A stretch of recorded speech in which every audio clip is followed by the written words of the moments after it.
Good morning, everybody. My name is Bob Davidson. I'm the president and CEO of the Seattle Aquarium. I want to welcome you all here today. As you can see, it's a happening place, and as you'll learn more, it'll be even more happening soon. I'd like to welcome Mayor Durkan and our waterfront neighbors and all the honored guests and the press. I'd like to start today by humbly acknowledging, as we all know, that we are on the homelands of the Coast Salish people who have and continue to steward these lands and waters for generations. 10 years ago this month, the elected leaders from all throughout the region assembled right in front of the window on Washington Waters over there and launched an agreement to work together for the transformation of the waterfront and the city of Seattle. It's very fitting that we're back again with Mayor Durkan. I'd like to thank the many stakeholders who are here today for their work in recent weeks and in recent years on the waterfront redevelopment project. The next few years promise to be a transformational time, and your hard work is appreciated by us all.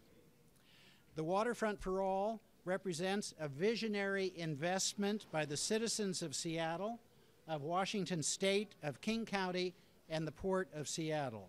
And these important projects partner with many philanthropic leaders throughout the region who care deeply about the future of our great city.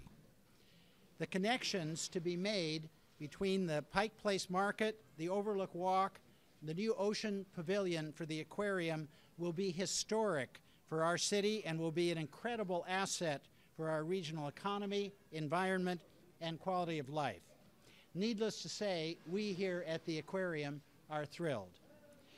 With that, I'd like to thank you all for being here and to kick things off by introducing someone who has put her heart and soul into this waterfront project over many, many years. Thank you, Maggie Walker.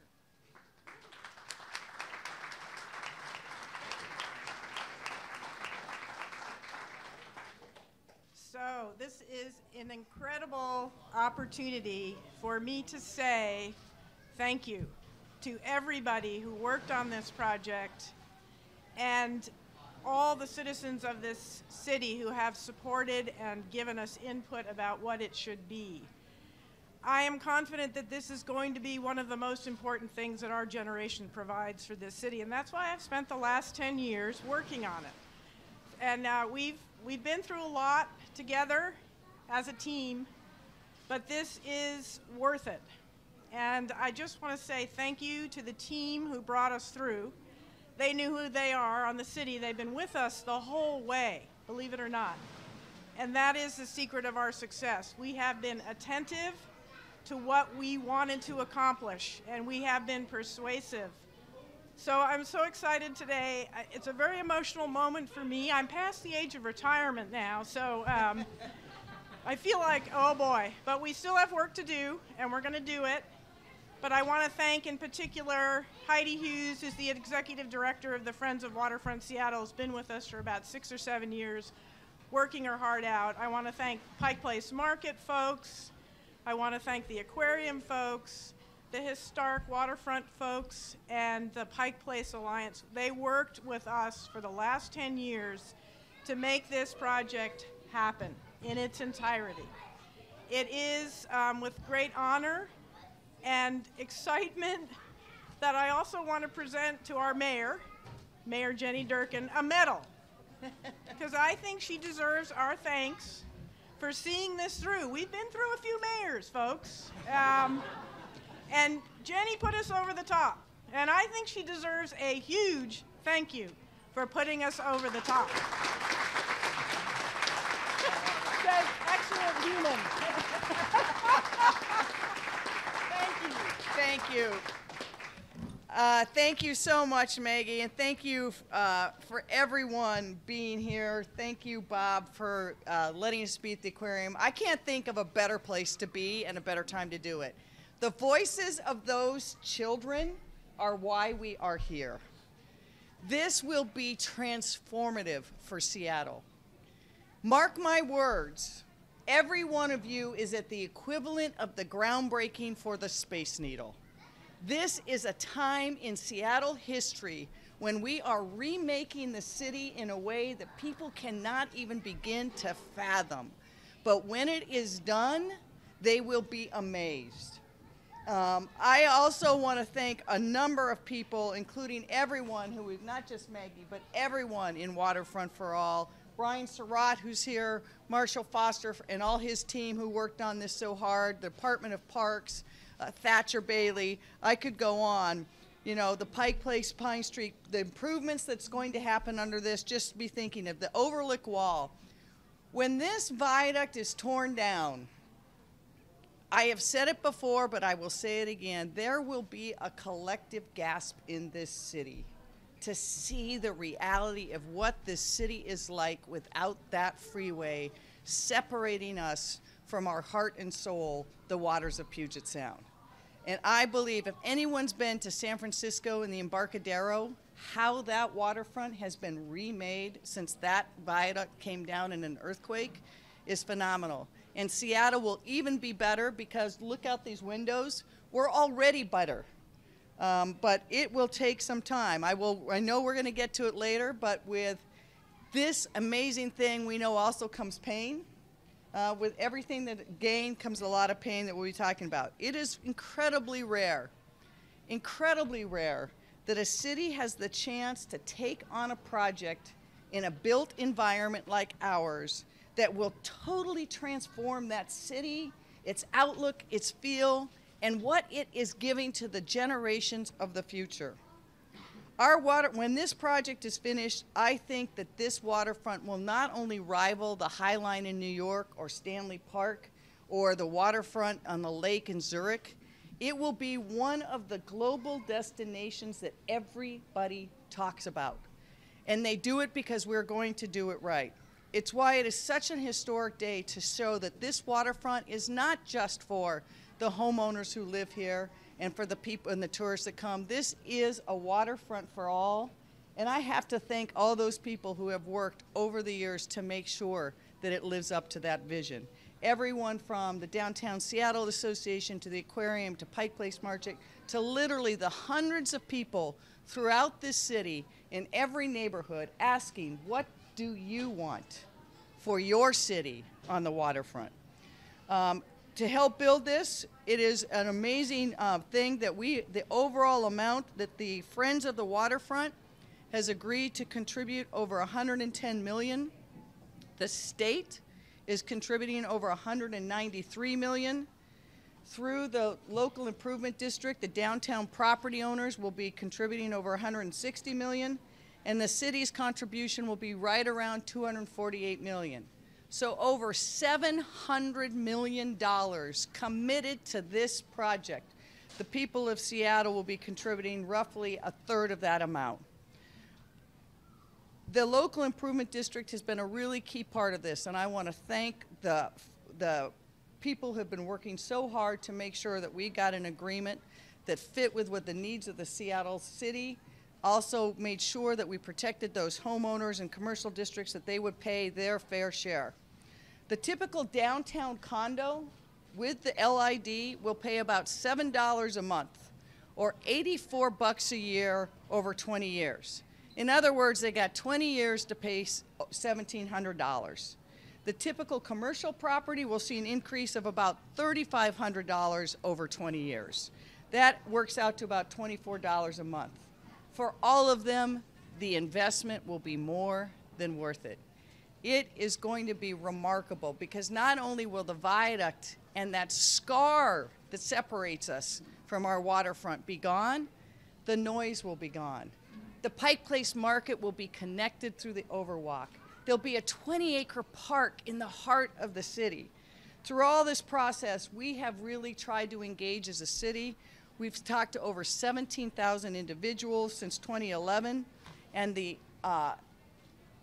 ordinance that we'll be submitting to council today to approve the lid is supported by not just the commercial and residential property owners, but by all the people who have worked so hard to do this.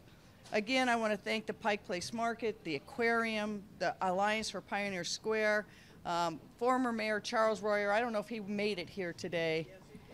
We got to give him a special round of applause.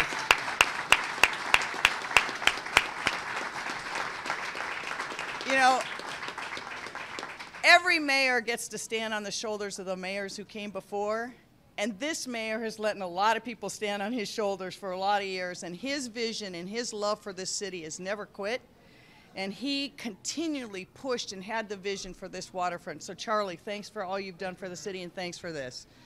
Councilmember Bagshaw and Deborah Juarez couldn't be here, but they have been key proponents for this. And again, the Office of the Waterfront in the city has been working tirelessly to get this done. Now, I know change is not always easy. There are those of us, myself included, who have a little bit of love for the viaduct. I will say that when I drive on the viaduct, I try to go as fast as I can now since the earthquake. But it's been part of our history. And I love a lot of the art that's been done depicting the viaduct, particularly in the last couple of years, to show what that meant to the city of Seattle. So while it comes down and represents that kind of gritty past that is Seattle, in this transformation, we will get something that is quintessentially Seattle, that is based on our heritage, whether it is the natives who first live here, the Native Americans, the fish or the orca who live in these sounds, or the symbol that the Puget Sound has always represented for our region. Now, I know we have to get prepared because it doesn't come without another price. We are going to be having a period of time, not just when this viaduct comes down, but over the next few years, when mobility in and around the city of Seattle is going to be incredibly challenging. And I have said it before, but we will say it again. We are calling on everyone to do their part. Hi, guys. How's it going? All right. Someday you're going to be that scuba diver in the tank. That'd be cool, wouldn't it? That's the job I really wanted. It's my next job. But so we need people to bike, to walk, to bus, to carpool. If they can work remotely, work remotely. If you can change your hours, change your hours. And this is not going to be just a short-term fix. The viaduct period is going to be the first part of it and the most extreme, but it is a long-term period of time in Seattle because as the convention center construction begins, all those buses that are in the bus tunnel will be coming onto our city streets. And we are going to be prioritizing mobility for buses and transit to get through the city of Seattle because that moves the most people. Many of you know that I announced this morning that we'll be having retired Air Force General Michael Warden serve as our first ever Director of Citywide Mobility Operations Coordination. With his decades of experience in crisis planning, operations, and fast-changing periods of uncertainty, he is going to help ensure we are meeting the challenge and continuing to deliver critical services like public safety. It's really important to know that this time of challenge for Seattle is bigger than any one department. It involves 29 departments in the city of Seattle. If you think about it, just right before the Seahawks game, there was a car accident on the light rail tracks. Suddenly, many, many people were not able to go because the trains couldn't travel. That's not an SDOT problem. It's a SPD problem and a sound transit problem. So any one of these things, a big tree comes down in a major thoroughfare. That is both, could be City Light, Seattle Public Utilities, SDOT. We need to make sure that one person is in charge of all the coordination over working with the city departments so that they can focus on their jobs. We're going to help sure we limit the impact on mobility during this multiple year period and make sure that we can also deliver not just freight mobility, not just commuter mobility, but when we need fire and police to get through the city, they can actually get through the city to help people. So, as I've said, there's hardly any gain in life that doesn't require a little pain. And the viaduct coming down and the waterfront is going to be a transformative, positive change for the generations of Seattle to come. But to do that, we will be suffering through some pain too. Not just in the next 24 months as the viaduct comes down, but also as we continue to rebuild many parts of Seattle. Legislation is we'll be working in Olympia to help us on these, including things like getting camera authority for block the bus lanes, block the bike lanes. We will be, at the end of the day, through this difficulty, I want everyone to know their contributions, their sacrifices, the difficulties they are facing will build a better Seattle for the next generation and the generation after that. Because this waterfront really will be the waterfront for all. Now I want to turn it over to someone from the Pike Place Market Association. Rico. Oh, no, you're here instead. Brian. All right. Brian Surratt.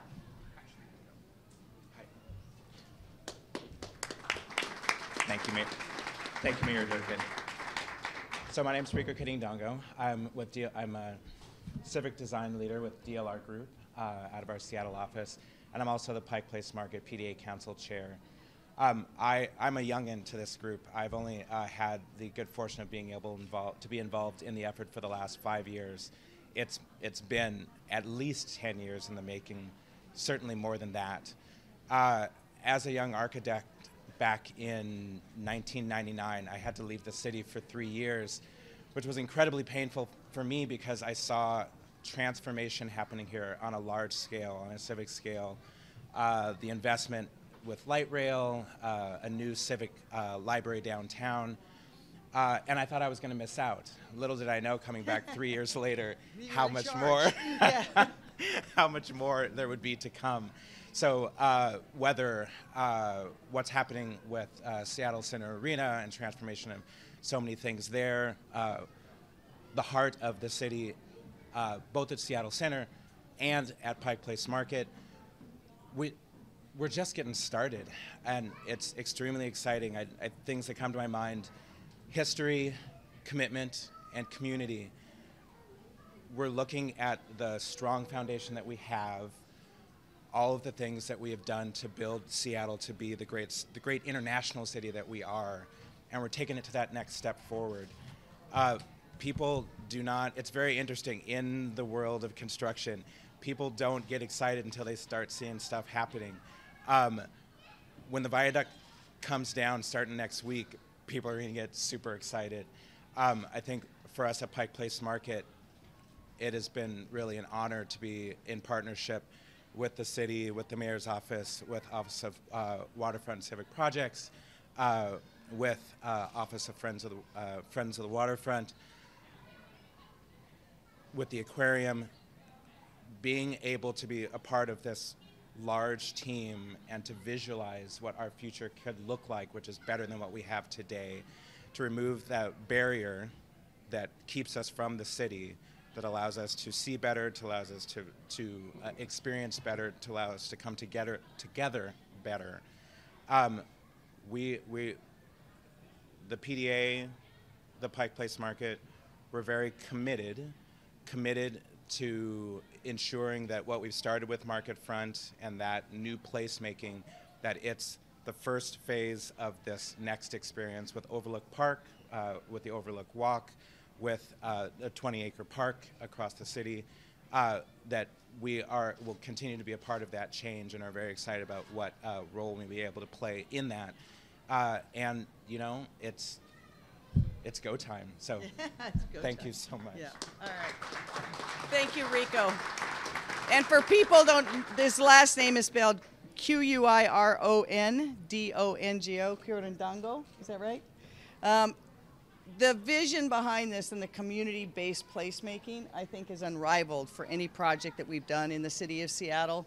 I want to thank you, but thank again everybody who's been a part of this now for such a long period of time. We are about to embark on one of the most significant projects that the city of Seattle has ever done. And the generations in the future will thank us for it. So with that, any questions? Yes. The Waterfront Park is a citywide benefit, as you said. Why put a special burden on the condo owners who happen to live near the waterfront? Shouldn't the entire city bear the entire burden? The entire city actually is bearing a significant portion of this, but as you know, the local improvement district is a device we use so that those property owners that benefit most from improvements that the rest of the public supports actually support it. And so that was one of the negotiations we had with the group. We resolved it. They agree. They're very supportive of this. And as you've seen, you know, $1,700 over 20 years, I don't think people would say is a burden. I think they would say is the benefit that they will get and that the documentation and appraisal show over that same 20-year period of time far outstrips that. Mayor, so the plan originally was for... Go ahead, right over the here. Waterfront question. Go ahead. I have a question about General Warden. Can you explain the decision-making powers he has? Is he going to supersede the 29 departments, and who is he going to report to? No, he is going to. He will report to me, and also Deputy Director. He will be at cabinet level. We have a regular sub-cabinet group that meets about the period of maximum constraint. And one of the things that we've identified is that if it's nobody's job, it's nobody's job. And this period of time is going to require an enormous amount of coordination. And so the general will be providing that one point of contact in the city across all departments to make sure that if we have mobility challenges that are not foreseen, that we're able to coordinate and scramble to those immediately. Sometimes it could involve, you name a city department, and it will become involved in this period of time. Dan, I cut you off. Sorry about that. No, it's okay. So the original plan was $200 million from the lid. Now it's going to be 160.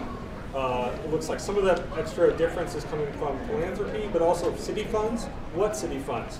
We have, as you know, there's a commercial parking tax that has been utilized for various things. Some of the capacity of that is going to be available now because bonds are coming off, and so we will be using the commercial parking tax capacity to fund that additional amount so that essentially downtown will be paying for the development of downtown. Again, that was in coordination with stakeholders. We talked to people. It will not be new taxes. It turned out that we had the capacity because of bonds and other things already coming off of using that amounts. Can construction begin if the lid is not approved by the council? We will begin construction on various parts of the waterfront, but obviously the council approving this lid is going to be a critical component of getting what we need to have the vision of the waterfront for all. I have another question about General Warden. You said that if it's nobody's job, but wouldn't it, I mean, a week ago you were saying that Sam Zimbabwe, the new SDOT director you appointed, it was going to be his job or part of his job to coordinate all this. So. Actually, I didn't say that if you'd listened carefully. I talked to Sam at length when he was hired about the focus that SDOT needed and what we would be doing in the period of maximum constraint. And he was very much in favor of having a person who would coordinate across departments because this isn't just SDOT, it's much better than that. And I think as everyone knows that even if we weren't in this very challenged time regarding mobility, that the Seattle Department of Transportation is a full-time plus job for the new director coming in. And so I expect Sam will have full authority and responsibility to carry out all the big projects that the Seattle Department of Transportation has on the decks, to be managing the right-of-way and to be working. But this coordination goes far beyond Seattle Department of Transportation. It affects the Seattle Fire Department, Seattle Public Utilities, Seattle City Light, Seattle Police Department. So we need one person at the cabinet level who can coordinate every single one of these agencies so that the people of the city of Seattle know that we're doing everything we can during this very difficult time. As you represent it, is he going to make decisions for the new SDOT director? No, the new SDOT director is going to run SDOT. And the general is going to be the point of contact for coordinating the citywide response involving 29 departments for this period of maximum constraint. Mayor, what sort of assurances or agreement do you have with the downtown property owners that they won't protest this? What is They've agreed they will not protest it. Is there, I mean, is this in writing? How? Yes. But does this include the individual condo owners? Most of the Yes. property owners in this are... We have sufficient, as you know, you have to get to a certain threshold to challenge it. We have enough property owners who have agreed to the lid at this amount that kind of challenge is not possible under this agreement. Folks are large commercial property owners, but the individuals who own condos here on the waterfront, No, they're the ones that spoke out. I think that if you can talk to Mayor Royer afterwards, actually the individual condo organizations have been on board for a period of time. follow-up question on General Warden. Why is he responding to Deputy Mayor Fong rather than Deputy Mayor Ranganathan, who oversees transportation? Again, this isn't about just transportation. This is about a response for 29 departments. And Senior Deputy Mayor Fong is the Senior Deputy Mayor, so he reports actually to me, but he coordinates with Senior Deputy Mayor Fong. Can you talk about the condo owners and how you came to terms with them? And who represents the condo owners, and is that person here to say we are on board with this? It's a variety depending on, as you know, there's a number of condominiums up and down in this period that would be affected. And I won't promise you that there's not a single condo owner who doesn't wish that they weren't having an assessment, but we are positive now that there are not enough property owners who will protest this lid that it calls it into question. And if you look at what the amount is over 20 years, and the monthly amount, which roughly for the average condo owner is about $7 a month, and they're going to get an amenity that will increase the value of their property significantly more than that. The commercial parking tax, can you be sure that that's a sustainable source to make up for the lost $40 million? It's projected to be, yes. Mayor, there's an agreement in place, it sounds like, but you sought to submit the legislation to the City Council, and the City Council has to take a look at it. What if they change something about the plan? What happens to the agreement then? I'm very confident that the Waterfront for All Park will go forward. I think that the legislation is exactly within the parameters that the City Council was expecting, and the benefit of it is we do not have to increase revenues, that there will be a local improvement district that will burden that, and the vast majority of this comes from non-public. Philanthropy is kicking in, the state is kicking in, so the City of Seattle, even through the commercial parking tax, is contributing the less amount of all the funders. Is there a short response to those who are just looking at a new mobility director and saying that's expensive and redundant? I think that what I've actually heard from people is we're going through a really hard period of time. We want to make sure somebody's in charge of getting it right. As you know, we've set up an emergency operations center, so there will be 24/7 coverage of all the parts of the city. We have sent out directives to all the departments from City Light to Public Utilities to Seattle Police. They'll be doing traffic stops differently. If there's accidents that occurred, the first thing is going to be for public safety and for if there's any humans hurt. But if not, then we're going to be moving things out of the way. So all systems across every department has to change. And what I think the public wants to know is there somebody who's going to make sure that things get done? And we're going to make sure there's somebody to get things done. What's the timeline for breaking ground here on the waterfront and getting the park completed? Let me get back to you on the exact completion day of the park, but we're already underway. I mean, there's things happening down at the piers down the road. So we're already underway, and this just makes it so that we know that the next steps are sure to happen after the viaduct comes down. Question with regard to the lid. There were other elements of the proposal that weren't monetary that were being discussed, like security plans and and how to deal with homeless situation on the waterfront. Can you talk a little bit about what was decided, if anything? We can make the full agreement, obviously will be made available to everyone, but the number one thing we have to make sure is that this is a waterfront for all, and we mean that. It is something to be enjoyed by everybody in Seattle, regardless of where they live or where they're from, and not just tourists and others who we're going to welcome with open arms. And so we made sure that throughout that document that for example, there's an oversight board, that it included representatives of non-property owners that are in the lid, but from other parts of the community in Seattle. We also made sure that this public park is like any other public park in the city of Seattle. So I know there's been a lot of written. You'll have the document. If you have specific questions, happy to answer all those questions. Does this plan require anything to be scaled back in the new park? No. All right, thank you very much. If you have time, enjoy the aquarium. But if not, we'll see you back here when this is done, and everyone is going to say this is amazing. Thanks very much.